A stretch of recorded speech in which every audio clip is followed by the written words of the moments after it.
মধ্যপ্রাচ্যের উত্তেজনা কি নতুন মাত্রায় পৌঁছালো? যুক্তরাষ্ট্রের গুরুত্বপূর্ণ সামরিক ঘাঁটি থাকা কুয়েতে এবার সরাসরি আঘাত, আর এর পেছনে ইরান। মধ্যপ্রাচ্যে চলমান সংঘাতের মধ্যে কৌশলগত গুরুত্বপূর্ণ দেশ কুয়েত, যেখানে যুক্তরাষ্ট্রের একাধিক সামরিক ঘাঁটি রয়েছে, যা লজিস্টিক সাপোর্ট, সেনা মোতায়েন এবং আঞ্চলিক নজরদারির কেন্দ্র হিসেবে ব্যবহৃত হয়। এই প্রেক্ষাপটে কুয়েতে হামলার ঘটনা নতুন করে উদ্বেগ তৈরি করেছে।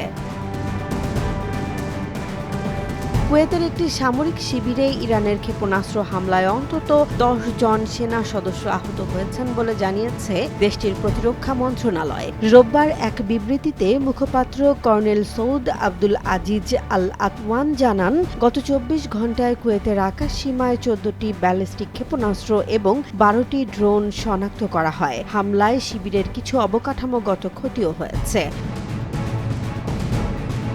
বার্তা সংস্থা এএফপি জানায়, যুক্তরাষ্ট্র ও ইসরায়েলের সামরিক তৎপরতার জবাবে ইরান অঞ্চল জুড়ে পাল্টা হামলা চালিয়ে যাচ্ছে। বিশ্লেষকরা বলছেন, সরাসরি যুদ্ধক্ষেত্রের বাইরে কৌশলগত ঘাঁটিতে আঘাত করা একটি নতুন ধরনের সামরিক বার্তা হতে পারে।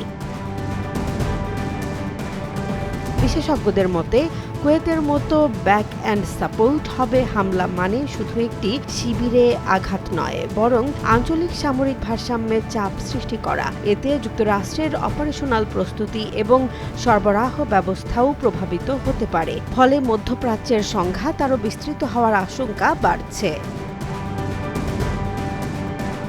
জেসমিন জাহান, নিউজ ডেস্ক, জনবাণী।